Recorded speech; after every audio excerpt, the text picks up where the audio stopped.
मला गेल्या 2 महिन्या अगोदर ना इन्कम टॅक्सची पण आलेली.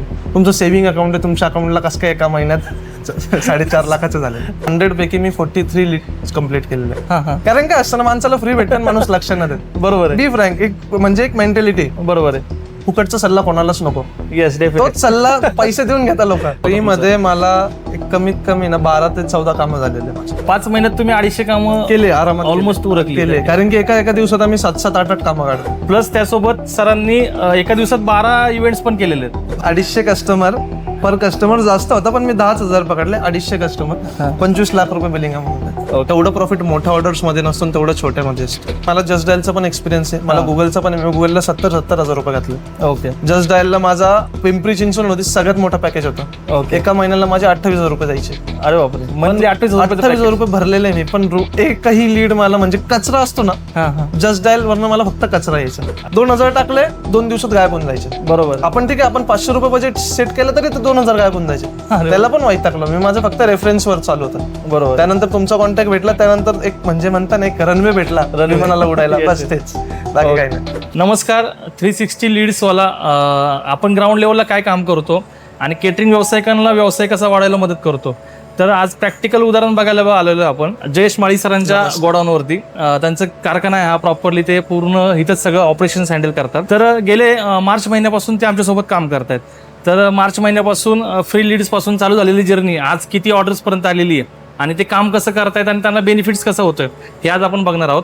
तर नमस्कार सर. नमस्कार सर. तुमच्या कस्टमरचे आम्ही फीडबॅक घेतलेले आहेत. ज्यांना तुम्ही सर्व्हिस दिलेली आहे आतापर्यंत, त्यांच्या सगळ्यांचे आम्हाला फीडबॅक आलेत की ह्यांची टेस्ट खूप बेस्ट होती.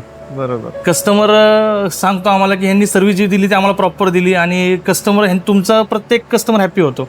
तर तुम्ही ते कसं मॅनेज करता की कस्टमरला हॅपी ठेवण्यासाठी काय करता? सर माझं म्हणणं हे, आज 2 पैसे नाही कमवले चालतील, पण आज ते नातं आम्ही कमवलं पाहिजे. कारण काय होतं, एक चेन क्रिएट होती. बरोबर. मी आज काय माझं, मी पण बिझनेस टाकून मला झाले 6 ते 7 वर्ष झाले. ओके. त्यानंतर तो बिझनेस स्टार्ट केल्यानंतर माझा एकच मोटिव्ह होता की बिझनेस करायचा ना पैशासाठी नाही करायचा, थोडीफार माणुसकी दाखवायची.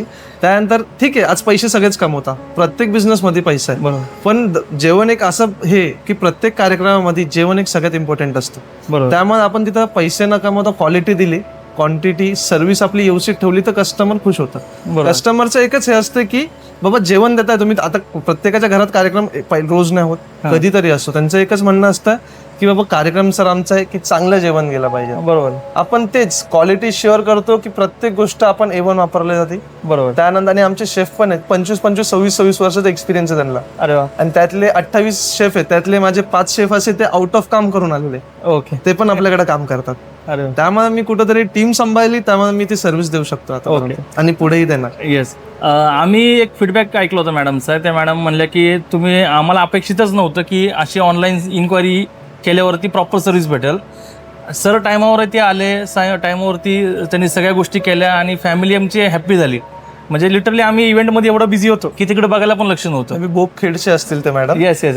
तर विषय असं झालेला त्यांचा. म्हणजे काय होतं माहितीये का, खूप वेळेस तुमच्या संघ पण झाला असेल, प्रत्येका संघ होतो. ऑनलाईन मध्ये माणूस खूप फसतो. मी स्वतः फसलो याच्या अगोदर वेगळ्या गोष्टीमध्ये. बरोबर. तो इन्सिडेंट मी नंतर सांगेल तुम्हाला. बोपखेडचे मॅडम होते, त्यांनी कॉल केलेला, म्हणजे आपल्याला लीड्स भेटली, मी कॉल केला त्यांना.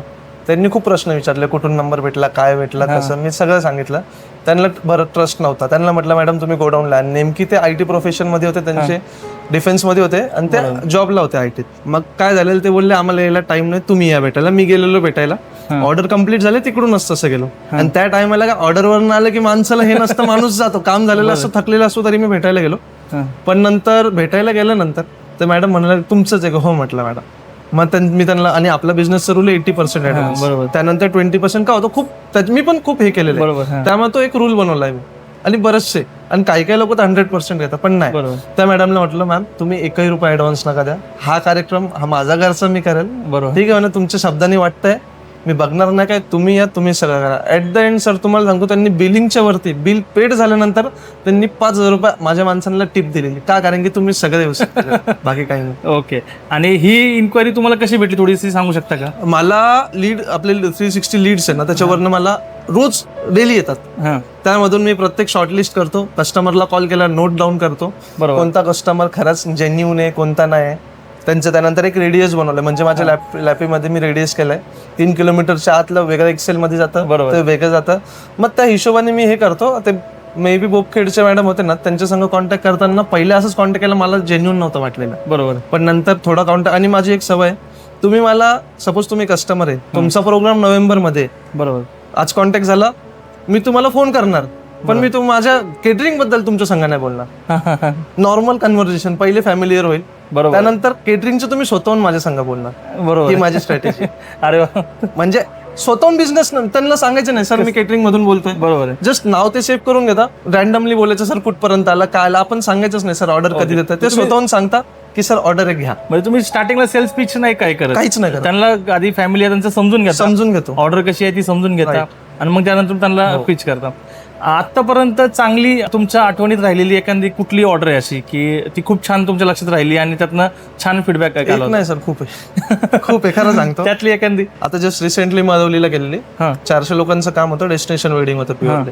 तर तिथं माझं 450 लोकांचं काम, 750 लोक जीव घातलेले त्यांचे एक्स्ट्रा. त्यांना मी बोललेलो 50 लोकांचा ना, पण त्यांचे लोक वाटले ते पण काय नाही करू शकत, मग मी तिथं अरेंज करून दिलेलं. त्यांचा मेन्यू सर मे बी तिथं आहे ना 45 to 48 आयटम्स होते जेवणाचे फक्त. ओके. हो, ती रेट मला 1800 रुपये पर प्लेट गेलेली. ते काम खूप छान झालेलं.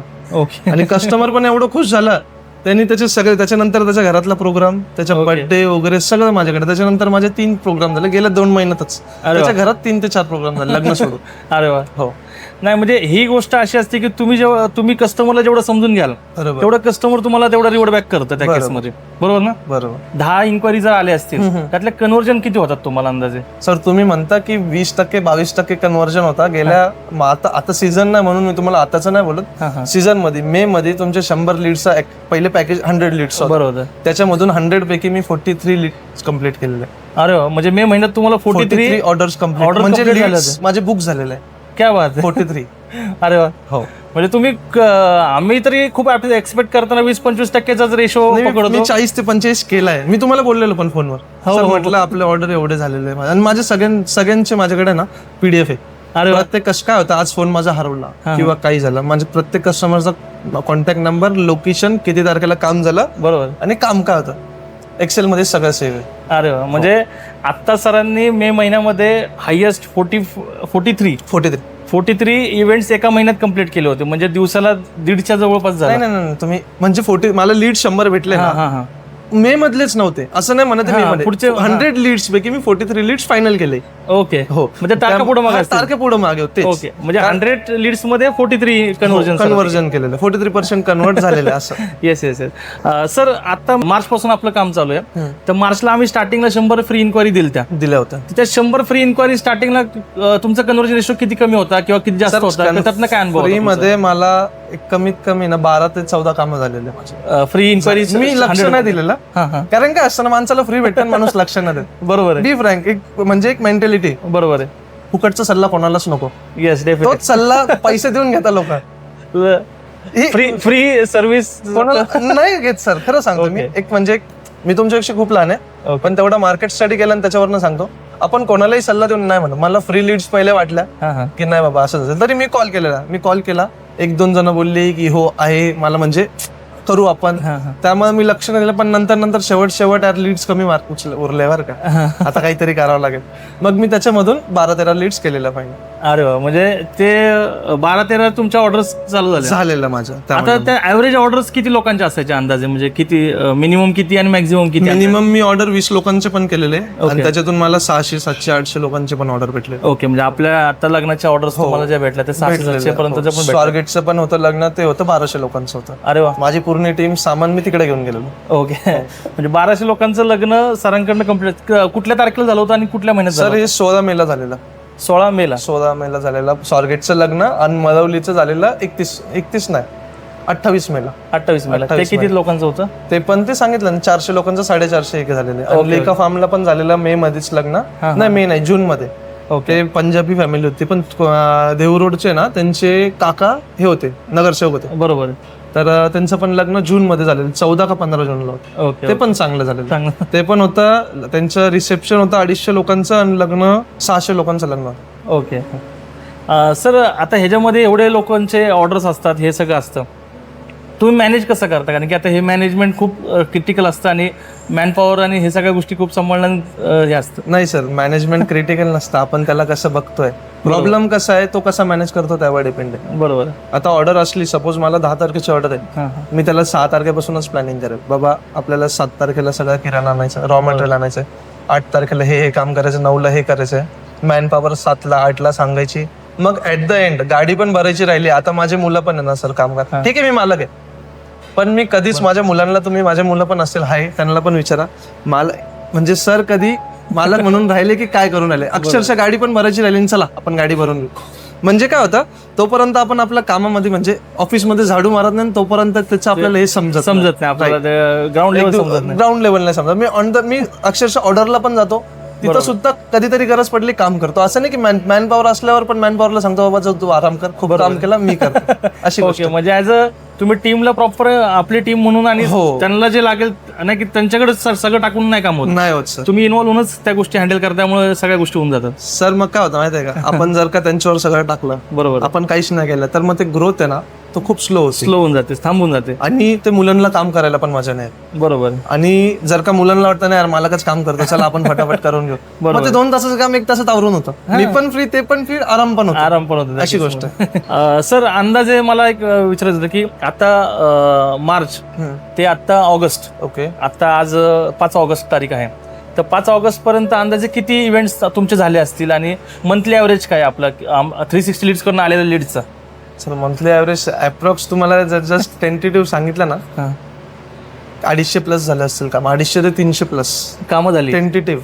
ओके, अरे वा. पण तुम्हाला वाटलंच तर मी PDF पाठवतो सगळं डिटेल, त्याच्यामध्ये जास्तच असेल. म्हणजे 5 महिन्यात तुम्ही 250 कामं केले आरामात, ऑलमोस्ट उरकली केले, कारण की एका दिवसात आम्ही 7-7, 8-8 कामं काढतो. अरे वा. मे मध्ये आपण किती कामं काढलेली, 12 कामं काढलेली, आपण 12 कामं काढलेली मे मध्ये, एका दिवसामध्ये 12 कामं. आणि ते पण माझे मामा आहे, म्हणजे भाऊच आहे माझे, ते पण असतात, त्यांची पण खूप, म्हणजे ते पण सपोर्ट, ते पण बॅक एंड पूर्ण बघता, मी फ्रंट एंड बघतो. आम्ही 12 कामं एका दिवसात काढले. अरे वा, म्हणजे सरांचा एक हायेस्ट आहे, तर 44-43 तर ते एका दिवसात, म्हणजे एका महिन्यात तर त्यांनी इव्हेंट केलेच आहेत हायेस्ट, प्लस त्यासोबत सरांनी एका दिवसात 12 इव्हेंट्स पण केलेले आहेत. 12 इव्हेंट्स, त्यामध्ये माझे बाकी पार्सल होते, बाकी ऑर्डर्स होते, म्हणजे ते सगळं प्रॉपर मॅनेज करून व्यवस्थित. सर एक अजून एक महत्त्वाचा प्रश्न आहे की ॲव्हरेज बिलिंग व्हॅल्यू तुम्हाला आमच्याकडनं किती रुपयाची आली असेल, की एवढा टर्नओव्हर झाला असेल बाबा 360 कडनं आल्यानंतर एवढ्या ऑर्डर्सचा एक अंदाज सांगा, म्हणजे आपल्या बाकीच्या मेंबर्सला एक होऊन जातात. अमाऊंट सांगू का, मी जास्त नाही पकडत, सांगा ना.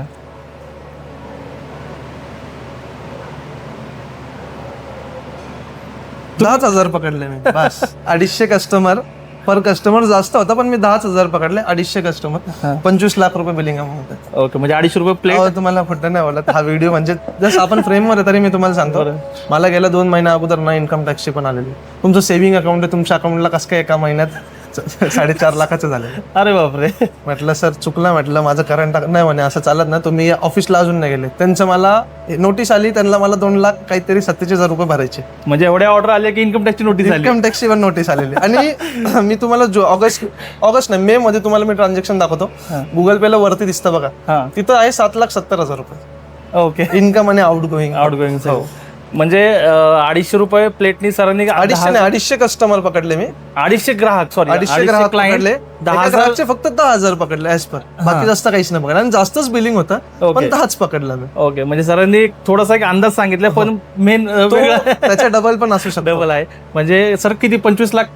अहो तो फक्त खूप कमी, तुम्ही सांगतो का एक ऍव्हरेज सांगितलं मी, त्याच्या डबल पण 50 पर्यंत आरामात गेला असेल. कारण काय होतं सर, एक साधारण आपण ना, मी एक 200 रुपये प्लेट पण पकडली, 100 लोकांचे होता 20,000 रुपये. मी माझं प्रॉफिट किंवा म्हणजे एक सांगतो ना की ते सांगितलं तुम्हाला, बाकी काही. ओके, म्हणजे सरांचं आता ह्या 5 महिन्यामध्ये आपण एक अंदाज सक्त सर सांगतायत 25 लाख रुपये टर्नओव्हर तर झालाच आहे, त्याच्यापेक्षा जास्त पण झालंय, पण एक ऍव्हरेज जरी काढला, आता त्यांनी कॅल्क्युलेशन मंथ वाईज नाही काढलेले, पण टोटल हे केलं मी, ऍव्हरेज पकडला, आणि आपल्याकडे 250 लीड्स फायनल झाले आणि त्यापैकी फक्त एका लीडला 10,000 रुपये आपल्याला बिलिंग आली. बिलिंग आली 10 तर नाही, त्यामध्ये 20 येते, 25 येते, 40 येते, 50 पण येते, 50 पण पण आपण 10च पकडली. 10. पण तरी 10 पकडून पण ते 25 लाख खूप मोठं झालं सर. बरोबर. गेला मला 1 वर्षाचा एक्सपिरियन्स आहे, मला जस्ट डायलचा पण एक्सपिरियन्स आहे, मला गुगलचा पण आहे. मी गुगलला 70,000 रुपये घातले. ओके जस्ट डायलला माझा पिंपरी चिंचवड मध्ये सगळ्यात मोठा पॅकेज होता. ओके. एका महिन्याला माझे 28,000 रुपये जायचे. अरे बापरे, मंथली 28,000 रुपये भरलेले आहे मी, पण एकही लीड मला म्हणजे कचरा असतो ना,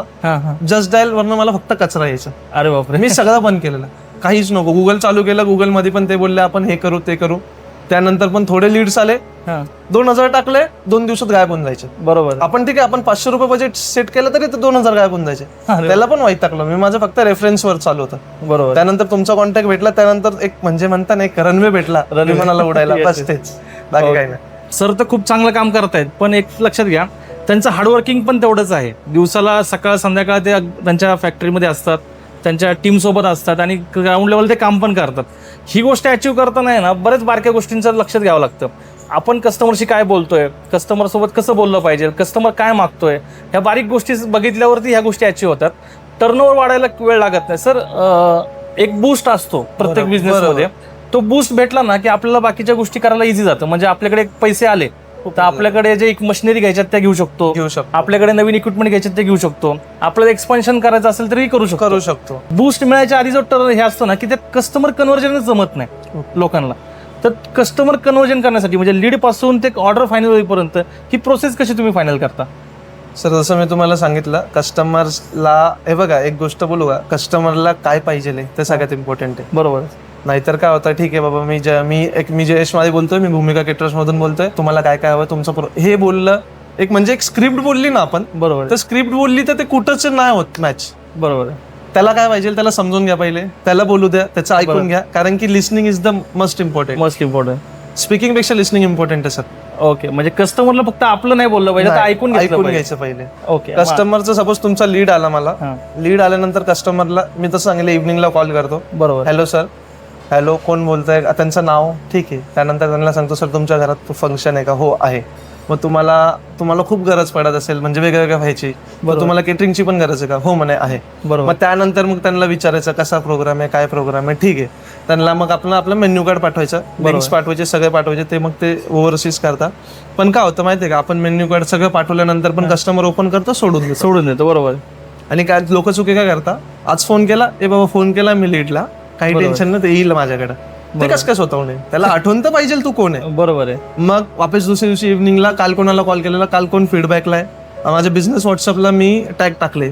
बरोबर. इम्पॉर्टंट फीडबॅक 1 ऑगस्ट 2 ऑगस्ट हे टॅग आहे माझे प्रत्येक, रोजचे टॅग चेंज होता. ओके. फीडबॅक आजचं काल कस्टमरला कॉल केलेलं, काय काय बोललेलं तो लॅपटॉपवर बघायचं, लॅपटॉपवर ते त्याच्या संग वापस सांगायचं, कारण की आपल्या पण लक्षात नाही राहत एवढ्या लोकांना काय काय बोललेलं. ट्रॅकिंग तुम्ही प्रॉपर घेतली.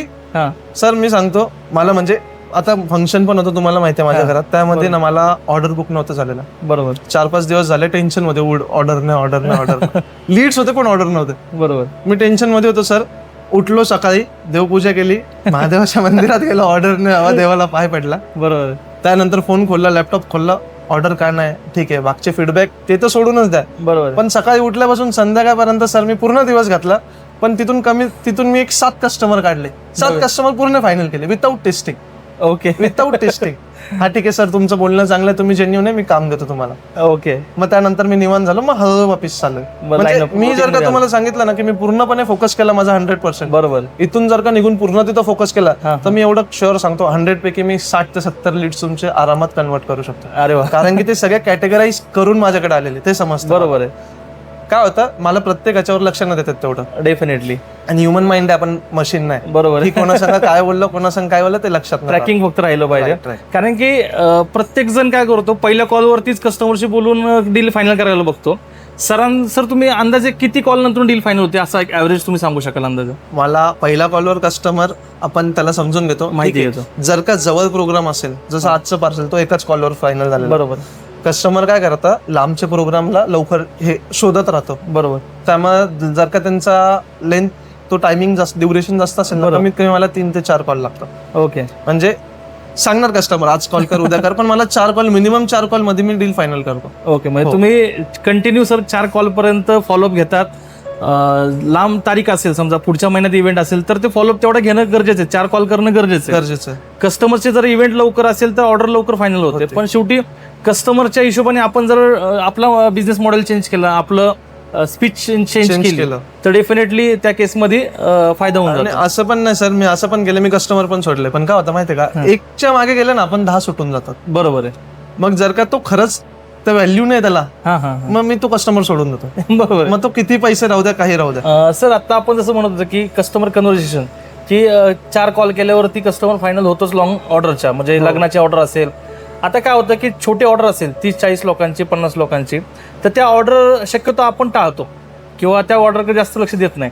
पण तुमच्याकडे असं कधी झालंय का की छोटी ऑर्डर केली आणि त्यातनं मोठी ऑर्डर खूप भेटली? सर इथं चुकीचं बोललो तुम्ही. छोटी ऑर्डर टाळतो आपण. हां हां छोटी ऑर्डर नाही टाळली पाहिजे. हां एक बिझनेसच्या माइंडेडनी पण, म्हणजे तुम्हाला एक बिझनेसमॅन म्हणून सांगतो, हां तेवढं प्रॉफिट मोठ्या ऑर्डर्स मध्ये नसून तेवढं छोट्यामध्ये असतं. बरोबर कारण की मोठ्या ऑर्डर्स मध्ये काय होतं, छोट्या ऑर्डर म्हणजे तुम्हाला मॅक्झिमम पार्सल येतं. बरोबर मोठ्या ऑर्डर तुम्हाला येतात सर्व्हिस करणं, मॅन पॉवर सांभाळणं, सगळं सांभाळणं. बरोबर. मी मेन फोकस माझा छोट्या ऑर्डर्सच आहे. पार्सल. हो.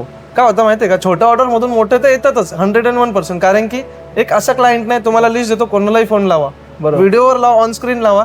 जयेश माळीन त्यांचं केटरिंग होतं, तुम्ही कॉल केलेला, म्हणजे त्यांनी सर्व्हिस दिलेली कशी होती, बरोबर. ऑन स्क्रीन कोणालाही फोन लावा, तुम्हाला सांगतो तिथून तो भेटतच. पण काय होतं, छोट्या ऑर्डर मधून तो प्रॉफिट रेशिओ आहे ना, तो मोठ्या ऑर्डरचा नाही. ओके. मोठ्या ऑर्डर मध्ये तुम्हाला सांगते की 20 ते 25% प्रॉफिट असतो. पण छोट्या ऑर्डर मध्ये तोच प्रॉफिट 60% पर्यंत जातो. हो हो. कारण की तिथं तुमचा मॅन पॉवर कॉस्ट वाचतो, सगळ्यात मेन ट्रान्सपोर्टेशन वाचतं. बरोबर. त्यानंतर डोक्याला कटकट पण वाचतं. अशी गोष्ट. पण आपण शक्यतो सगळे बऱ्याच लोक 200-300 लोकांच्या वरती जास्त ऑर्डर असेल तर बरं वाटतं. हो. पण कधी कधी छोट्या ऑर्डर्स पण ह्या खूप प्रॉफिट देऊन जातात. बरोबर. आणि त्या रेग्युलर राहतात. तुम्हाला एक्झाम्पल देऊ का? हा. एक एक्झाम्पल आहे, सपोज तुम्ही 200 लोकांची घेतली, हा. एक ऑर्डर घेतली. तुम्ही जर का 200 लोकांची एक ऑर्डर घेता, सर्व्हिस सगळं, तर तुम्हाला दुसरीकडे डोकं नाही टाकता येणार. दुसरी ऑर्डर तुम्ही घेताना विचार करणार. बरोबर. किंवा तुमची कॅपॅसिटी असेल 2 ऑर्डरची, तुम्ही 200ची एक घेणार आणि एक घेणार दुसरी. पण तुमचं डोकं कुठं राहणार, 2 ठिकाणी, दोघी ठिकाणी तुमचं डोकं राहणार, यार कुठं प्रॉब्लेम नको यायला. बरोबर. ठीक आहे, कितीही टीम असली तरी माणसाच्या एक बॅक एंडला चालू असतात की यार काही प्रॉब्लेम नको यायला. बरोबर. कारण की समोरचा माणूस कसा, कस्टमर कसं आहे आपल्याला नाही माहिती. बरोबर. आणि तेच जर का तुमच्याकडं एक 200ची न येता 200ची ऑर्डरने 200 रुपये प्लेट पकडला, 40,000 रुपये होतात. बरोबर. छोट्याच ऑर्डर घ्या, 50-50 लोकांच्या 200 रुपये प्लेट. आणि तुम्हाला सांगतो, छोटी ऑर्डर त्यावेळेस आपण घेतो ना, त्यावेळेस रेट वाढतो. बरोबर. हो, डेफिनेटली. ऍव्हरेज रेट 50 लोकांना आपण 300 रुपये चार्जेस जातात. ऍव्हरेज. एक मीडियम सांगितलं, कमी पण नाही सांगितलं, जास्त पण नाही सांगितलं. जर का 50ची एक घेतली आपण, एक ऑर्डर 50 लोकांची 300 रुपयाने, किती झाले तुमचे? 15,000 रुपये झाले. बरोबर. एक ऑर्डरचे असे नाही सर, 4च ऑर्डर काढा. तुम्हाला ना कुठं जायचं बाहेर. बरोबर आहे. कुठंच जायचं नाही.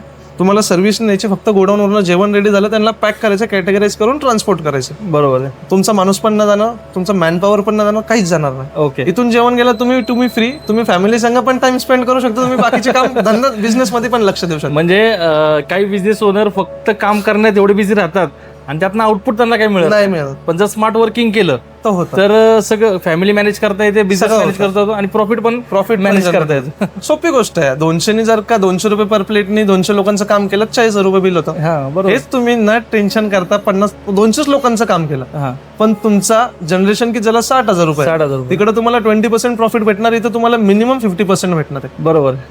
60,000चे 20% म्हटलं तर किती झालं? 12,000 रुपये. 12,000 प्रॉफिट आला. तो पण नाही उरत सर, खरं सांगतो. बरोबर. त्यावेळेस 12,000 रुपये एक ऑर्डर मध्ये उरला, पण ऍट द एंड महिन्याला आपण मुलांचे पेमेंट काहीतरी रुपया ना उरत. बरोबर. एक्सपेन्शन मध्ये जातो किंवा काय जातो, काय होतं, सगळे खर्च होतात, थोडाफार पैसा उरतो. बरोबर. पण तेच जर का आपण हे पार्सल वगैरे काढत गेलं ना, 60,000चे 50% पण पकडला, 30,000 रुपये साईडला पडतात. बरोबर. त्यापैकी 10,000 रुपये तुम्ही इन्व्हेस्टमेंट करा, बाकीचं तुम्ही खर्चाला टाका. बरोबर. समजा तुम्हाला 10-12,000 प्रॉफिट झालाय, उरलेला पैसा तुम्ही इन्व्हेस्ट करा. बरोबर आहे.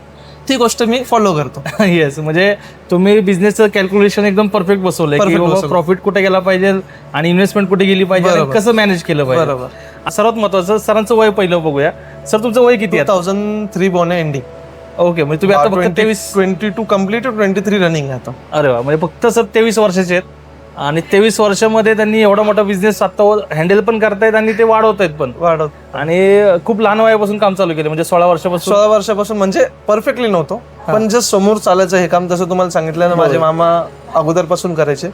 सुट्ट्यांमध्ये आलो की त्याच्यात लक्ष राहायचं. ते लक्ष थोडं थोडं आवडत गेलं. बरोबर. कारण की काय होतं माहितीये का, काम करतो माणूस, खूप थकतो, मी पण थकतो, सगळे थकतात. काम केल्यानंतर असं वाटतं की यार ही लाईन उगाच का घेतली. आता माझं MBA कम्प्लीट आहे. अरे वा. MBA कम्प्लीट आहे, असं वाटतं की ही लाईन उगाच का आपण निवडली यार, दिवसभर जाणार, फॅमिलीला टाइम नाही, काय नाही. बरोबर. पण त्यानंतर काम झाल्यानंतर ते 2 शब्द असतात ना फीडबॅकचे कस्टमरचे, कस्टमर ते ऐकल्यानंतर पैसे नाही भेटले चालतील, पण ते 2 शब्द ऐकल्यानंतर ना सर वाटतं आपण बरोबर लाईन. म्हणजे ऍप्रिशिएशन खूप इम्पॉर्टंट आणि ते मिळतं पण. ओके सर, ऍव्हरेज सांगेल मागचे गेल्या 3 महिन्यात एकही कस्टमरची कंप्लेंट नाही. अरे वा. एकच गोष्ट काय माझ्याकडं, सर तुमचं मीठ जास्त कमी होतं, जास्त नाही कमी आलं.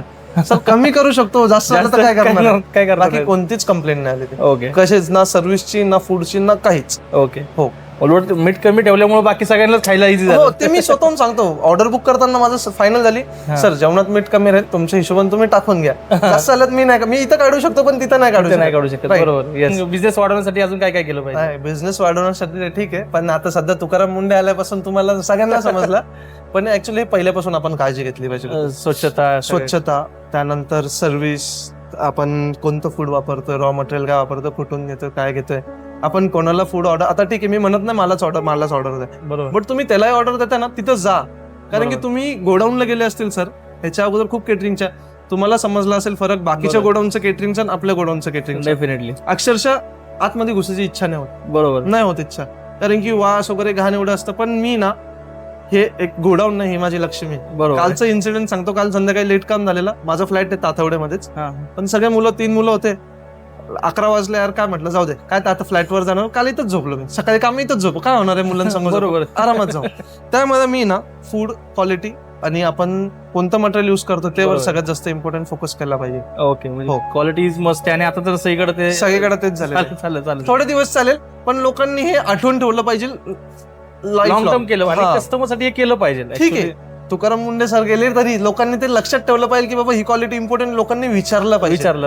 बरोबर. कारण की फूड क्वालिटी इज मस्ट. आणि व्यवसायामध्ये जर तुम्ही तुमच्या लक्ष्मीला जर व्यवस्थित देत असाल किंवा बरोबर व्यवस्थित वर्किंग करतात. एकच सांगेल, तसं तुम्हाला अगोदर सांगितलं, त्यांचा बिझनेस नसेल चालत, त्यांच्यासाठी हा परफेक्ट पाथ आहे. एक रनवे तो विमानाला उडण्यासाठी. बरोबर, बस बाकी काही नाही. बूस्ट नायट्रोजन, एक साध्या आपण ऑल्टोला पण नायट्रोजन बसवलं ती कशी पळणार आहे, बरोबर, तसं 360 लीड्स आहे. बस बाकी लीड्सला कॉलिंग करताना कंटाळा करावा का? नाही, बिलकुल नाही करावं. बरोबर, नाही करावं. आणि आपण जे सिस्टीम, आता आम्ही जी सिस्टीम लावून दिलेली आहे, कॉलिंग स्पीच देतो आम्ही, कस्टमरशी कसं बोलायचं ते एक व्हिडिओ, बरोबर, मेसेज आम्ही सिस्टीम सांगितले. ते सिस्टीम फॉलो केल्याचा फायदा होतो का तुम्हाला? होतो सर, फायदा होतो, 100% फायदा होतो. पण काय होतं माहितीये का, फक्त तिथंच फॉलो कराच, पण त्याच्यामध्ये आपण पण काहीतरी इनोव्हेशन लावा. आणि ते इनोव्हेशन झाले की ते तुम्हाला पण सांगा, म्हणजे तुम्ही त्याच्यात इनोव्हेशन करा. बरोबर, म्हणजे इम्प्रुव्हमेंट करायला तुम्हाला मी 1 महिन्यापर्यंत मी तुमची तुम्ही दिलेले स्क्रिप्ट त्याच्यावरच फॉलो केलेलं. बरोबर, तुम्हाला व्हिडिओज पण टाकलेले, ते स्क्रिप्टवर पण चाललं. पण त्यानंतर काय होतं, स्क्रिप्ट काय होतं माहितीये का, स्क्रिप्ट फक्त एक मर्यादेपुरते. बरोबर, कस्टमरने जर का काही विचारलं तर स्क्रिप्ट सोडून माणूस थोडं हे होऊन जातं. स्क्रिप्ट तुम्ही लक्षात ठेवा, पाठ करा, पण तिच्यामध्ये पण तुम्ही इनोव्हेशन करा. माझं हे म्हणणं म्हणजे स्क्रिप्ट ही तुम्हाला फक्त पाठांतर नाही तर तुमच्या कन्सेप्ट मध्ये गेली पाहिजे, समजली पाहिजे काय पाहिजे. आम्ही केटरिंग व्यावसायिकांना आता फ्री ट्रायल 100 लीड देतो. तर आता काही केटरिंग व्यावसायिक अजून ट्रबल मध्ये आहेत की ज्यांना बिझनेसच मिळत नाहीये, आणि काही लोक आमच्या कॉन्टॅक्ट मध्ये पण आलेले नाहीयेत. म्हणजे अजून महाराष्ट्र खूप मोठा आहे आणि आम्ही खूप कमी लोकांपर्यंत आता पोहोचलोय. तर आम्ही 100 इन्क्वायरी फ्री देतोय. तर बिझनेस वाढायला अंदाजे किती दिवस लागतो आमच्या इन्क्वायरी दिल्यानंतर तुमच्या अंदाजे? फर्स्ट डे पासून वाढतो. फर्स्ट डे पासून वाढतो. फक्त डिपेंड आहे किती प्रोग्राम किती तारखेचा आहे. बुकिंग अमाऊंट मी तेच सांगतो, बुकिंग अमाऊंट तर लगेच येते, पण मग तुम्ही फोकस कसं करता त्यावर पण डिपेंड. पण तुमची लीड आली त्या दिवसापासूनच तुमची ग्रोथ चालू. म्हणजे तुम्हाला जर बिझनेस वाढवायचा असेल, तुम्हाला जर बिझनेस ग्रो करायचा असेल केटरिंगचा, तर डे 1 पासून आमच्या लीड्स मधनं वाढू शकतो. फक्त तुम्हाला जी सिस्टीम आता आम्ही सांगितली ती तर फॉलो करायचीच आहे. प्लस सरांनी जो आता फीडबॅक सांगितला, आता जी प्रोसेस सांगितली ती तर अजून फॉलो केली तर जास्त आउटपुट येतो आणि त्यातनं जास्त टर्नओव्हर वाढायला मदत होऊन जाते. तुम्ही खूप छान फीडबॅक दिला, तुमचं खूप छान काम आहे. आणि मला एक म्हणजे थोडासा आनंद पण वाटला आणि काळजी पण वाटली की तुम्हाला इन्कम टॅक्सची नोटीस आली, एवढा तुमचा टर्नओव्हर वाढला. ठीक आहे, काही प्रॉब्लेम नाही. पण ही गोष्ट तुम्ही अचीव्ह केली, याबद्दल तुमचं कॉंग्रॅच्युलेशन. धन्यवाद. ती इन्कम टॅक्सची नोटीस आली, तो सीए मॅनेज करून घेईल, काय प्रॉब्लेम त्याला, तो बरोबर आहे. आहे त्यासाठी. Yes yes definitely. त्यामुळे तुमचं कॉंग्रॅच्युलेशन धन्यवाद, आणि sir. तुमचा बिझनेस असाच वाढत राहो आणि 360 वाला 360 लीड असले संघ तर वाढतच राहील, काही नक्की प्रॉब्लेम. नक्की आम्ही तुमच्यासोबत नक्कीच असू सर.